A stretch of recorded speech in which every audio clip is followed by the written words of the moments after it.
So I was thinking about, I have been thinking about for a long time now, feet and their relationship to the spine. And as far as I can get is that socks. It all comes back to socks, basically.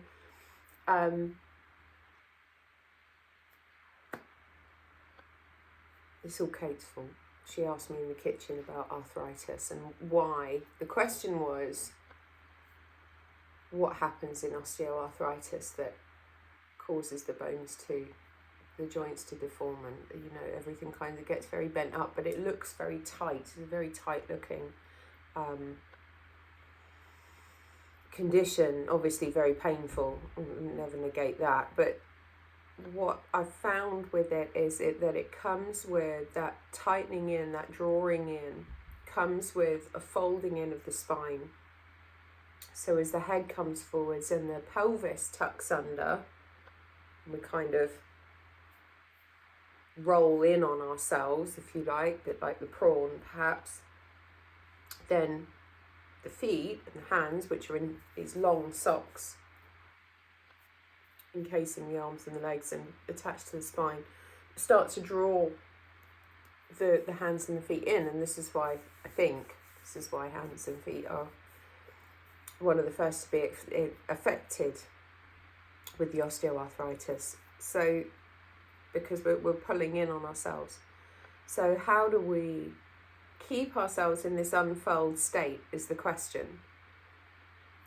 How do we keep ourselves in this space where we're fluid and flexy, a little bit like we've been doing in the session previously, particularly when we're on all fours and we're trying to bring a knee through? The tendency is that we want to pull the head in and tuck the tail under because we think that gives us strength, or the brain does. And I say we, it's not a conscious we, as in it's the prefrontal cortex, it's the drivers from the movement in the back of the head. And it's just an interesting thing to observe in ourselves when we're moving, the bracing patterns or the compensatory patterns that we like to get ourselves into in order to make movement happen, particularly if we have already decided, and this is again your brain, not you, but if your brain has already decided that it's quite hard work, then it's already laying down patterns for movement and muscle firing sequences to achieve where it is that we want to go. So we will get the knee through regardless, we'll just sort of barrel it through that. So with regards to feet, it's a two-way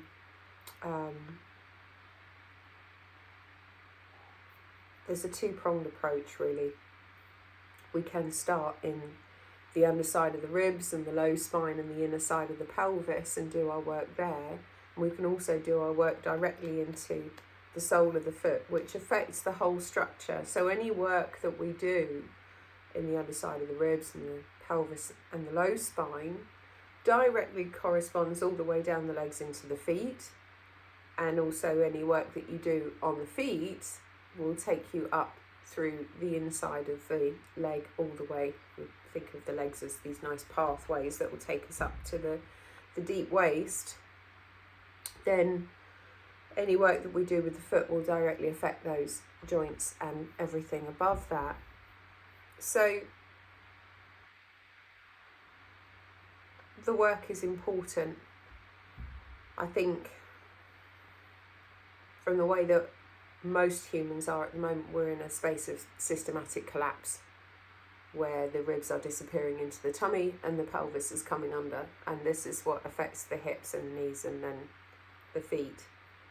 So with regards to core strength, it's not just focusing on the tummy all the time, we have to focus on our feet. So thinking about the waist of the foot, try and do this, thinking about the waist of the foot that corresponds to the waist of your body. So we've got this snooker ball heel, and then we've got the waist of the foot. So this big space between the front face of the snooker ball heel and behind the balls of the feet. And it's how much dexterity and flexibility, if I can do it, that's the one, how much dexterity and flexibility we've got through our foot here that directly corresponds how much flexibility and dexterity we have between the rib and the hip. Does that make sense? Now your footwork became really important, even though it's very annoying and nobody ever wants to do it. It's interesting, isn't it? We take over all the other bits to the gym. We don't take these bits to the gym. And actually, this is the part that we want to be working on, because this directly corresponds to the deep inner workings of us. So let's see if we can test that theory. If that sounds okay. Good. So we're going to come onto our mats. And I've got a good setup this morning. So we're going to come onto our mats, and you will need a chair at some point. So if you have a chair to hand, great. If you need to go off and source a chair, you probably want to do that now.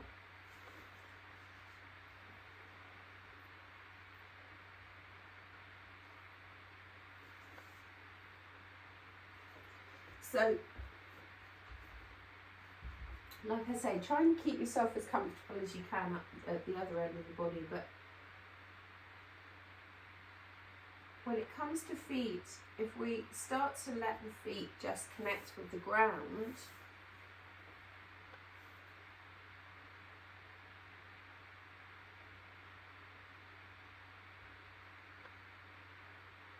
and then we just let the toes and balls of the feet just start to get pulled down into the ground, and just noticing how that feels in the top of the foot, front of the ankle, front of the shin.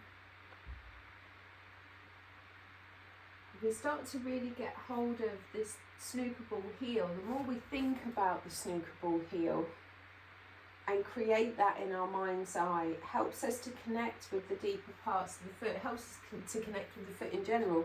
We tend to be very disconnected from our feet because they're encased in the shoes all the time. So we just start to feel that the snooker ball heel can get pulled away towards the wall behind you, and what that does, if I can do it, what that does is that starts to draw the ankle back, and we can get this nice movement, this nice forwards and backward movement. It's not a big movement, but this nice forwards and backwards movement that happens because the snooker ball heel can move independently of the balls of the feet. And then we feel that we get a spaciousness in the front of the ankle and a spaciousness in the back of the knee.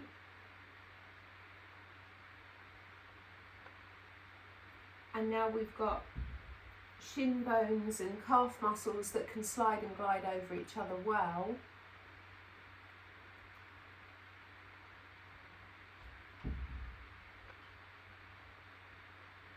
And the more we start to feel that the toes get pulled down into the ground and the heel goes back towards the wall behind you, you might start to feel that inside of the waist, between the hip and the hip and the rib. So we want the hips to move independently of ribs, but generally when we start out they don't. So noticing that one side may be more compliant than the other.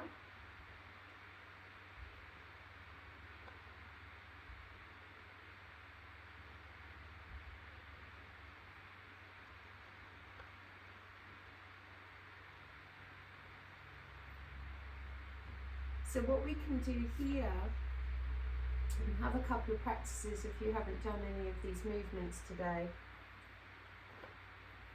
You know, for some of us it's still quite early. So feet get pulled down into the ground, hands get pulled down into the ground, and that can take us up into our lovely dog posture.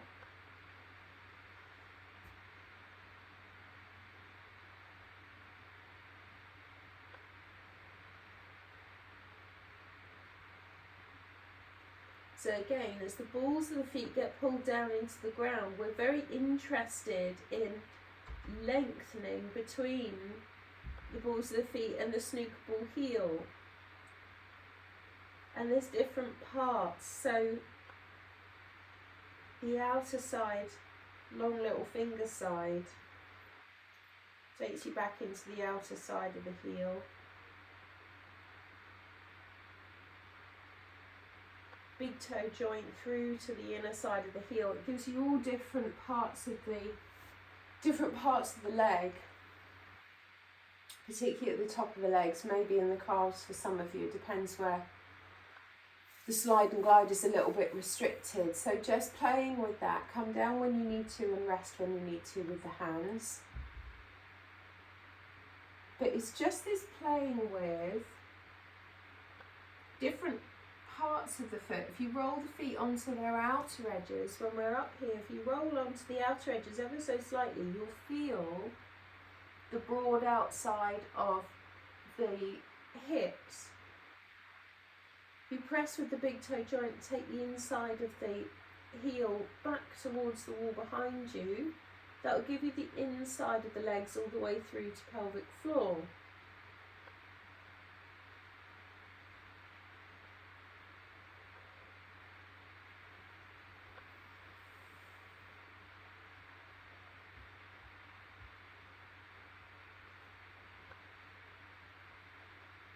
So the next time you're resting, and take your time here.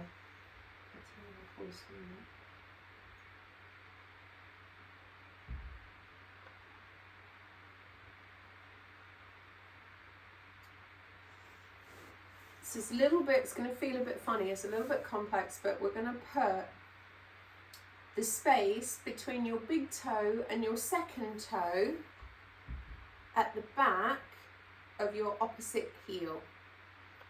That's what it looks like. So you can see Sarah Jane putting her glasses on.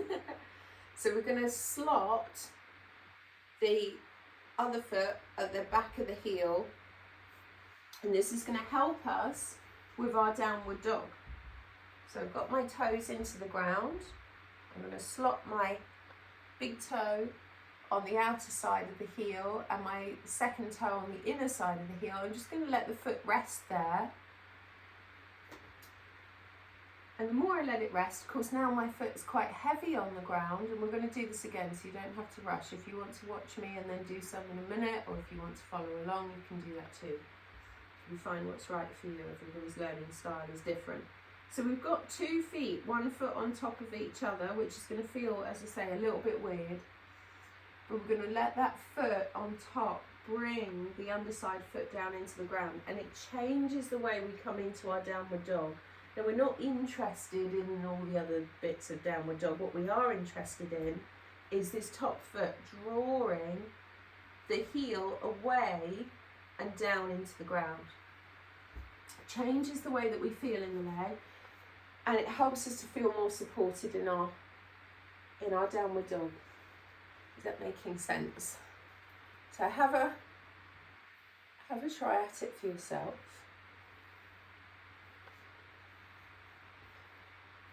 As with all these things, you can do them on elbows if the wrists are grievous.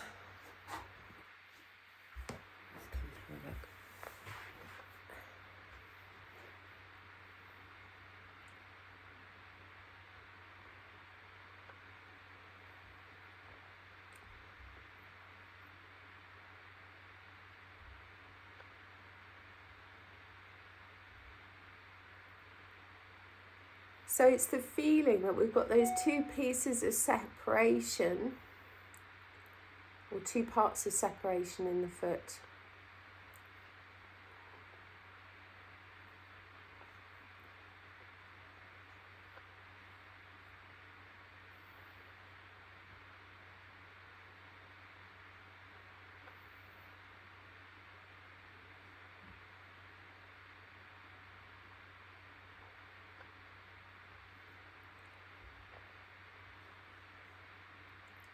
And of course one side feels a little different to the other.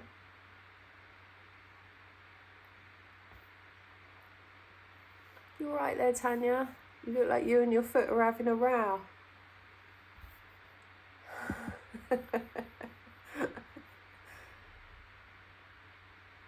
side goes easy. The other one, I can't even get it off the ground.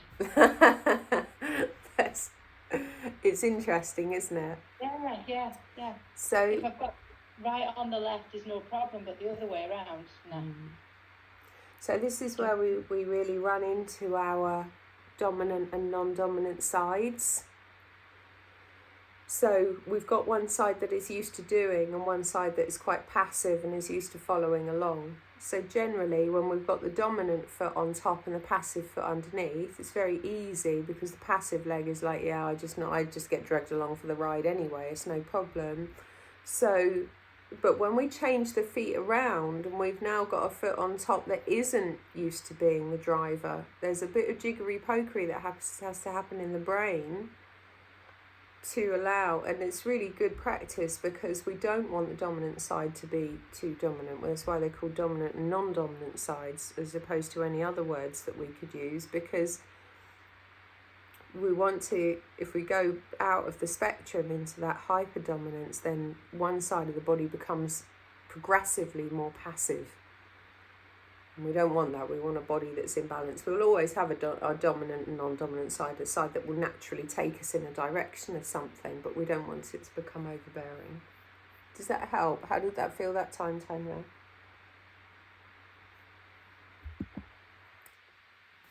Getting there. And again, it's like shooting darts at the board. Putting one foot on top of the other, the brain is, hands up who's put their toes between their toes on the back of their heel before. I haven't done that since I was about 6. So the brain is a bit, what are we doing? This feels weird. The brain expects it to be the other way around though, because you would think it would be easier with your dominant foot on the ground, but it's actually not. It is for me. I might be doing something wrong, but not at all. Doing it with my dominant leg on the ground is doable. Yeah. The other way around isn't. But then I've got like issues on that side anyway. So my non-dominant side is very weak. Yeah. So we keep putting the gravity buttons under the non-dominant side, because if we try to calm down a side that's already dominant, it's counterintuitive to the brain, because the brain is like, well, if I'm not using that, what am I using? And then it checks out on us. So we always want to go back to the part of us that's not working, or part that's underworking, and we put gravity buttons under that, because when we put gravity buttons underneath a non-dominant side or a non-dominant bone, it reinforces the structure, it stabilizes the structure, so that the other side then goes, oh, well, you've obviously got it, so I don't need to, and it will relax and release. We feel that most strongly when we're laying on our back with the knees bent.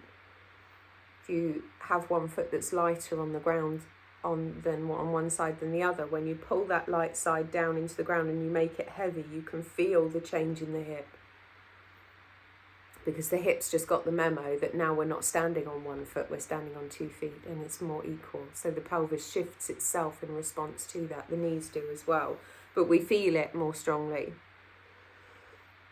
So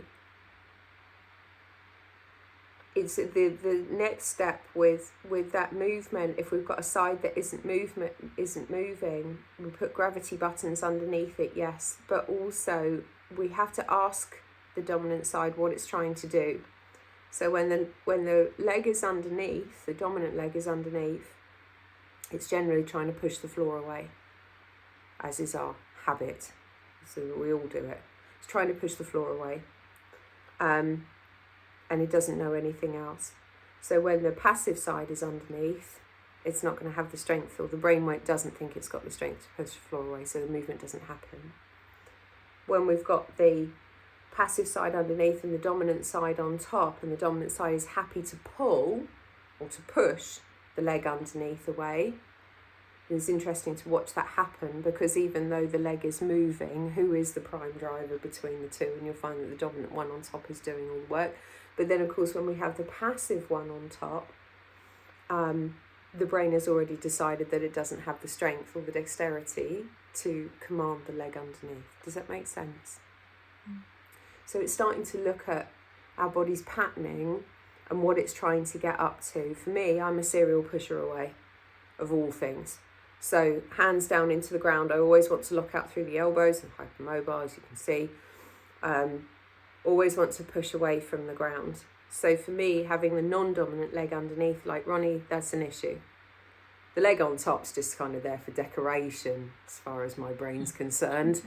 So it's keep coming back to, can we get the two legs working, 2 feet together, 2 legs working together, 2 pelvises working together, make it a body-wide event. Yeah? One more. Give it a try. Except for Diana, who's been diligently beavering away in the background, so you don't have to do one more. You get time off for good behaviour. It's such an interesting exploration, particularly given the previous session where we're thinking about legs, you know, really connecting legs to the underside of the rib. It's such a big shift in mindset, but it's a wonderful thing when it happens, because when we start to really view legs in the mind's eye as starting from the underside of the rib and finishing in the sole of the foot, it changes everything. Let the top leg be heavy. It's a woman-y thing. We put one foot on top of the other and we go, oh darling, is that too heavy for you? Let the top foot be heavy. That top foot, that top leg is heavy. Let it sink down through the sole of the foot and guide the heel underneath to where it wants to go. It's an interesting one, because even though we're presenting front down to the floor, if we just let everything sink and pull, it literally does just pull the legs out of the way. If we can let go enough. Behind the knuckles of the hands and the palms of the hands and all of that stuff is all going back to solar plexus, and then the legs underneath, it's just a pull down. So Sarah Jane, you might want to take your feet a little bit further, a little bit further back from you. You can this will challenge your solar plexus a little bit. So it's not to let the front of the chest drop towards the floor as the knees come out of the way, but you knew that already.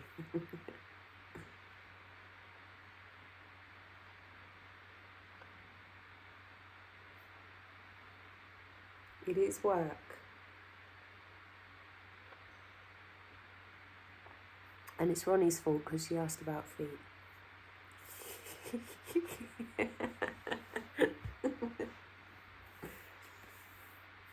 For anybody who's like, oh, I normally turn up with my cup of coffee for a 45-minute lecture.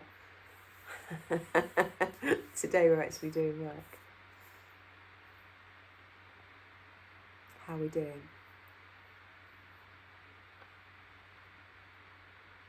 So, boo hiss, says Ronnie. Guess what your home practice is? It's an interesting one. It's one to play with. They are practices, not perfect, but we start to feel the separation between the balls of the feet and the snooker ball heel, and that movement in the waist of the foot. So if you're comfortable sitting,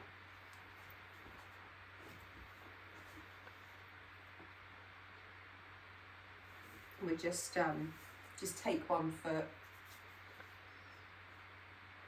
And we can just rest the heel of the hand somewhere around one of the hands, so that the long shin bone and the heel can rest together. And then we're just taking the hand around the sole of the foot, and we're just looking at, can we smooth the big toe forwards? And you can see that moves in a spiral. And the same for the long little toe side. If we smooth that forwards, you can see that it makes a nice spiral through the centre of the foot. So we can see that there's potential for the round snooker ball heel and the balls of the feet to have this nice spirally movement. So the more spaciousness and flexibility we have in this centre part of the foot, the better it is for us. And just noticing that, noticing how much space we've got in the outer side of the ankle. So if we take the hand around the balls of the feet and just make nice circles, how much space can we get into the ankle? Have we got a foot that's got space at the ankle, so that the foot can turn inwards and turn away from us, because we want a foot that moves independently of the shin as much as we can. We want that slide and glide to the tissues around the ankle. So if we take hold above the ankle bone, we can give the foot a nice shake, which is always fairly hilarious to do. But can we just really let the foot shake out? And again, can we feel like we've got some nice softness at the ankle and through the top of the foot? So we tend to be a little bit stiff at the front of the ankle and the top of the foot. So can we just allow that to happen? We'll change over sides if we haven't already.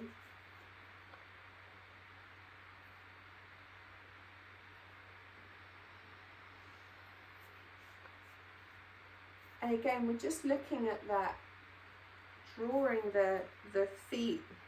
If we pull the toe forwards, the big toe forwards, we get this nice softness out through the front top of the foot and the long little toe side. And the two sides will feel different. So it's interesting to notice how they feel.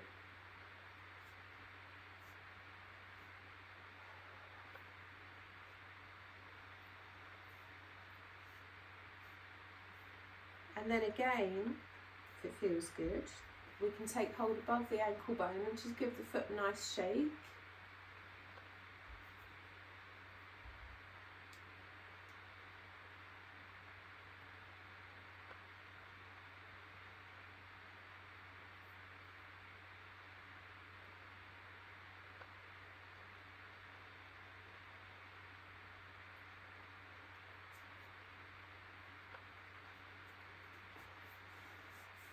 So we're just looking at that softness at the ankle and in the feet. So grabbing your, I'm going to come up to standing and then just grabbing your chair.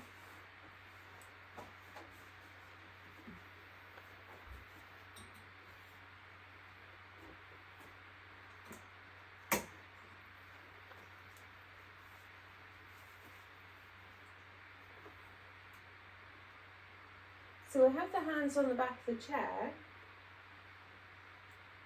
and we've got this foot in the waist.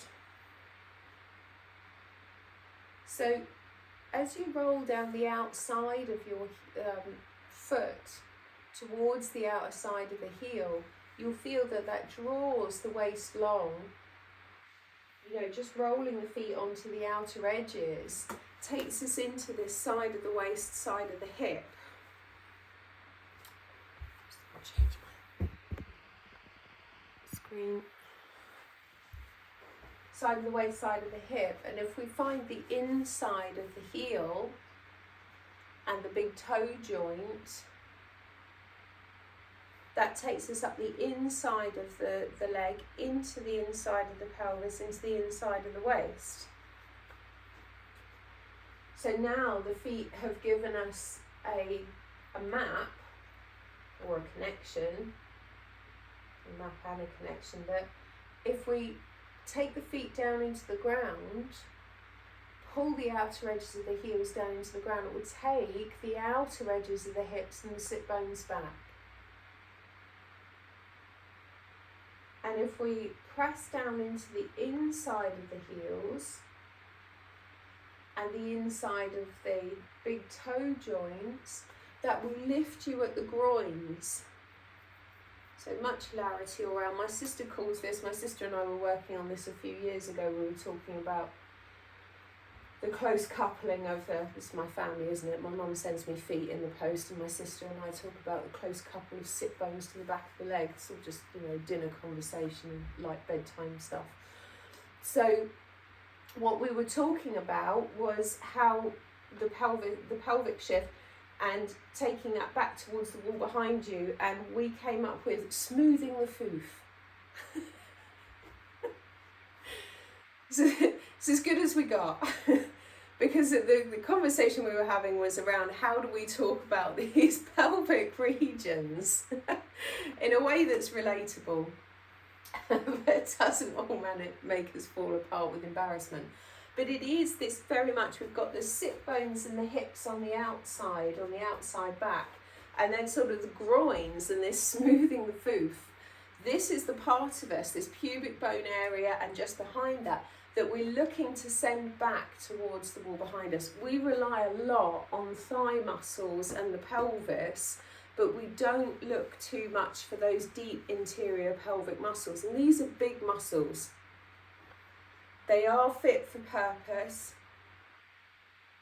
but we don't put our focus there so much. So the outer edges of your feet give you the trouser line, the outer side of your legs, all the way up the outer side of your hip into kind of your internal, external obliques and that sort of stuff, side of the corset, the waist.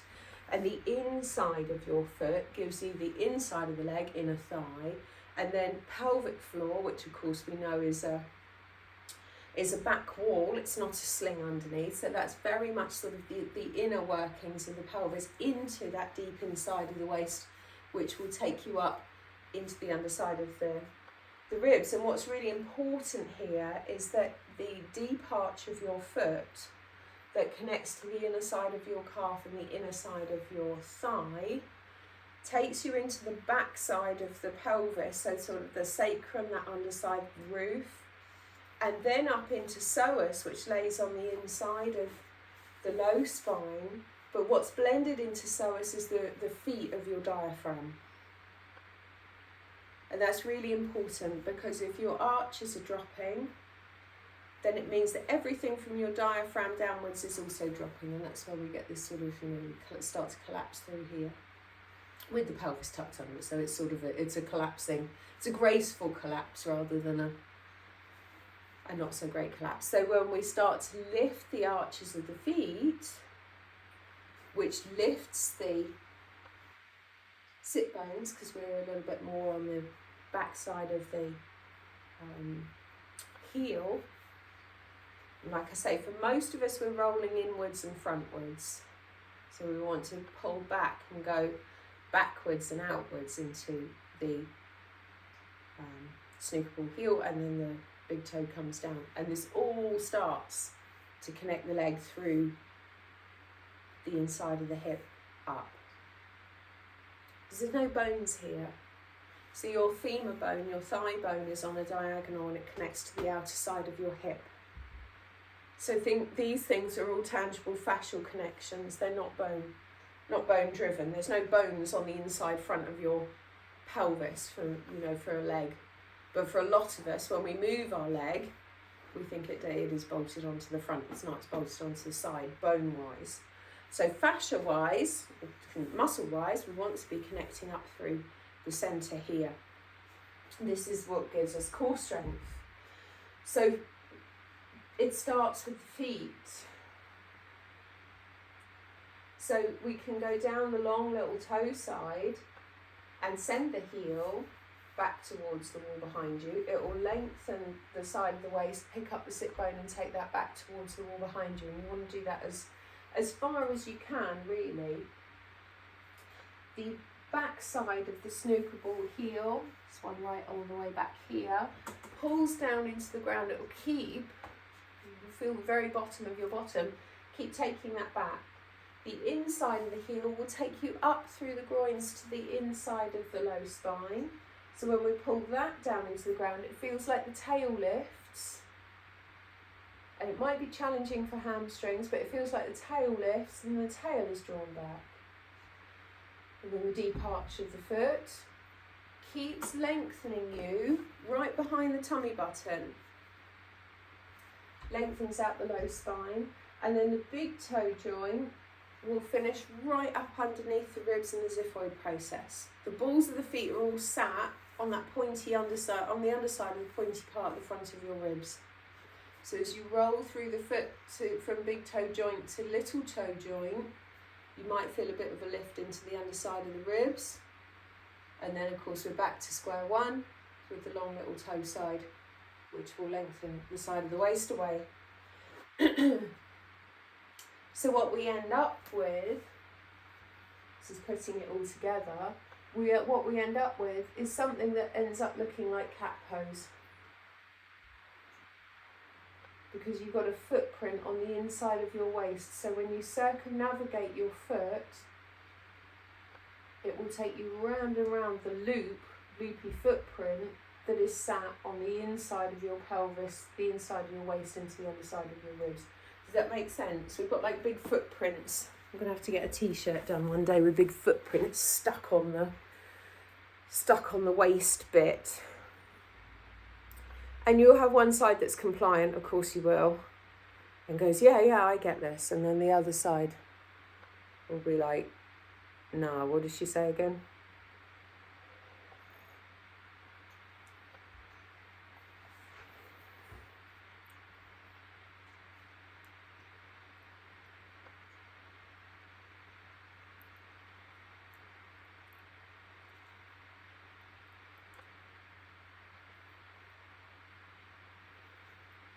How are we doing?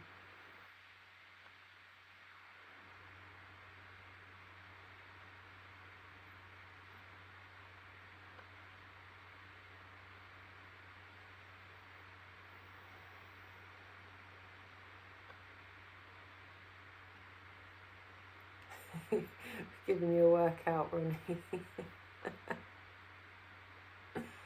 It's an interesting one, but it changes the way that we walk. So the next time you're out walking, if it's like later today or tomorrow, something like that, it's interesting to think about how your foot, how the motion of the foot, how we roll through the foot when we're walking, and when we translate that through the pathway of the leg into the deep waist, you can feel that when we walk, the waist does the same thing. The backside of the pelvis pulls down towards the ground, and the front part of the ribs are all going forwards, which is exactly the same as the transverse arch through the foot. So we are supposed to be, and this is a very big supposed to be, but we're supposed to be when we're walking, our pelvis and our ribs are rotating in opposite directions, just the same as the twist through the waist of the foot as it comes down through the ground. It's all to do with the dynamics of walking. The drivers behind the dynamics of walking. When we walk in this way, so that the waist, rotates out and rotates in, when we're walking, reflexology obviously dictates the feet. It's not my field, but if you look into it, all the organs are there. So we want feet that twizzle out and then contract back in. When we're walking, we want the waist to do the same. It has a deep effect on our organs, processes of eloxification and elimination and detoxification. So we want our organs to be having that nice massagey squidge when we're walking. But for a lot of us, we're just a little bit blocky and flopping along with the ribs into the tummy and the pelvis tucked under. And when we've got a pelvic bowl, it's there in our language, unfortunately, same as spinal column and rib cage. But if we think of our pelvis like a bowl, that naturally denotes that the organs are sitting in it. And we don't want our organs to sit in anything, because if they're sitting in a bowl of soup, they're going to stagnate. We don't want that. And actually, your pelvis isn't a bowl, it's a back wall. It's a bowl that's tipped on its side. And your organs are all in their muslin bags tied off at the spine. So we want the spine to rotate and move. We want the pelvis to rotate and move. We want the ribs to rotate and move. But the prime driver for that is your foot. How is your foot? How is the twizzle of your foot presenting when it comes into the ground? And is it driving that upward squeezy spiral? Squeezy spiral. It's a new one. You know, that's how we move in gravity all the time. Spiralling in and spiralling out. That makes sense?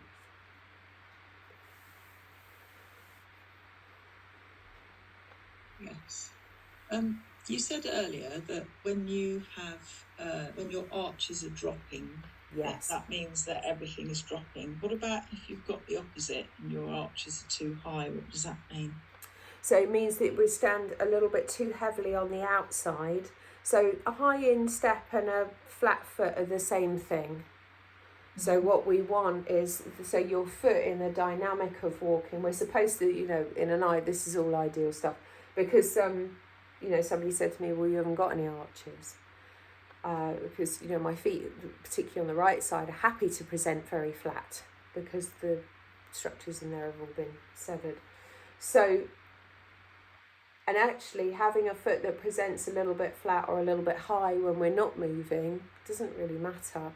What's really important for us to have is that we've got the range of movement through the whole structure. So as the heel presents to the ground, we want flat feet. That's important because we want the plantar fascia, which is the lovely bowstring that sits on the inside of the foot here. There's one of three, but the plantar fascia is the famous one. As we present the heel to the ground, we want a foot that's going to, or plantar fascia that is going to lengthen out. And you can see, well, if we do it, that the foot goes into a spiral. So the heel comes down into the ground. We want the length through the plantar fascia into the big toe joint. So we've got this lovely flat foot that comes onto the ground. But when the bowstring then is going to contract, just like I've pulled the thing back, it's going to contract. So it's going to send the top of the foot forwards. That's my high instep. I need my high instep to propel my foot forward to bring the other one off the ground so that I'll keep going. Does that make sense? So flat feet and high insteps are all just end ranges of the walking process, and the foot's just got stuck in one or the other. So how it is when we're standing, we don't worry about that too much, but we want to be sure that we're dropping through the plantar fascia enough so that it's lengthening out, and then the foot is contracting and coming forwards through the instep. So it's your teeth cleaning pose will be the one where to check that with. So each morning when we're cleaning our teeth, putting our feet, basically it's just a watered down version of this one with the chair. When we present with our feet here, noticing where do we like to be, more on the inner side or more on the outer side, more in the heels or more in the toes. It's so revealing because this teaches us where our, you know, currently, we can always move the stake in the ground, but where our gravity line lies, where neutral is for us. So initially, neutral used to be, can't do it anymore, something like that. So lots of heels, not a lot of toes, with some interesting feet going in some very interesting directions as well. So your foundation, if I put my feet back as they were a very long time ago, your foundation denotes how the rest of the body is going to present. Yeah, so if I've got feet like this, and once you've seen this stuff and you start looking at other people around you in the coffee shops and out on the street and stuff, it's quite hard to unsee, because you can look at people's feet and then mentally play a game. How are they going to look at, what are they going to look like above the foot? Or look at them above the foot and then see if you can guess what their feet are going to look like. So feet in these arrangements will put you into something like this.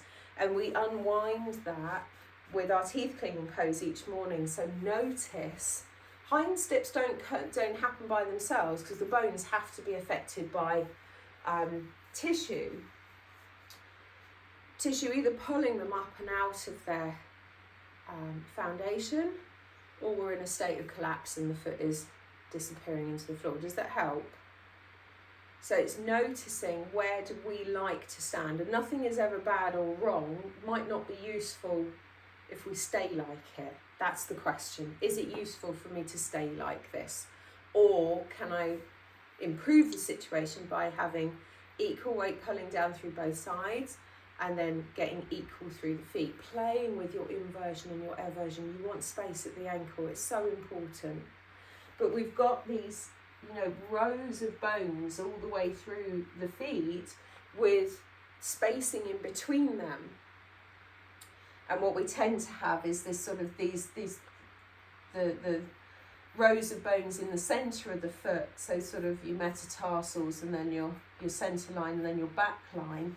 Doesn't tend to be a lot of articulation going along here in the two back lines. Got a lot of waggle in the toes at the front, but not a lot going on in the back. So that's when in these sessions, what we're looking to do is get this part of the foot up and running properly, so it's not being pulled into a high instep or it's not being dropped into a low arch. Does that make sense? Yeah, it does. And if so, some people have flat feet or high insteps. That's right. Like from childhood. Yeah. Like my insteps have always been high as far as I can remember. Yeah. Is that still something that you can do something about if it's been? Yeah, feet change at any age. So your feet don't ossify until you're 25 to 28 anyway. So feet aren't finished until they're 25 to 28. And then you can change your feet at any age, because as soon as you start working with the tissues start lubricating themselves and they start to change. So nothing's ever ossified or hardened off completely. Late stage arthritis, osteoarthritis, that sort of stuff, that's a bit more tricky and takes a bit more time. But we want our feet, the other thing we want our feet to change over time. So probably 1 to 2 years would be a realistic expectation for feet to catch up with us. If we change the foundation of the body overnight, the rest of the body wouldn't be able to hold itself up and we would fall over, quite literally. So it's, see what I did here? It's a step-by-step process. It's a step-by-step process, because as the foundation changes, the muscles of the deep central core have to change. And as we change the deep central core with the work that we're doing in our other movements, that changes the foundation of the feet. So this is a body-wide event that's happening, and it would put us into chronic destabilisation, but also throw the brain off the deep end, because there'd be too much change in too short a time. Does that make sense? Your brain will not allow you to become chronically unstable by your own hand, which is why people get old and they get unstable. They don't get unstable and then they get old. It's the other way around, because it's a slow decline that's happening over decades. With things like Dowager's hump. And actually, I haven't got a lot of data on this, and I would like to have some more. But all the people I've worked with that kyphosis, it's come down through the family line.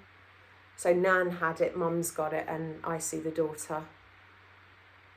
And they say, it's in the family. But this is a learnt behaviour that I've picked up from my mum when I was from birth.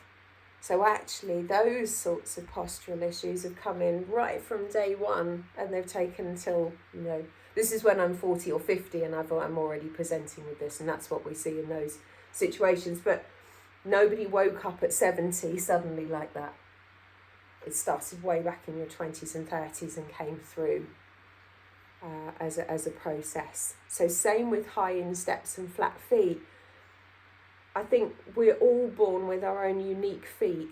The problem that we have is that we intervene at 6 months old and we put shoes on them, which, to be honest, just fucks your feet from the very beginning, because now we don't have a foot that can naturally build itself presenting to the floor.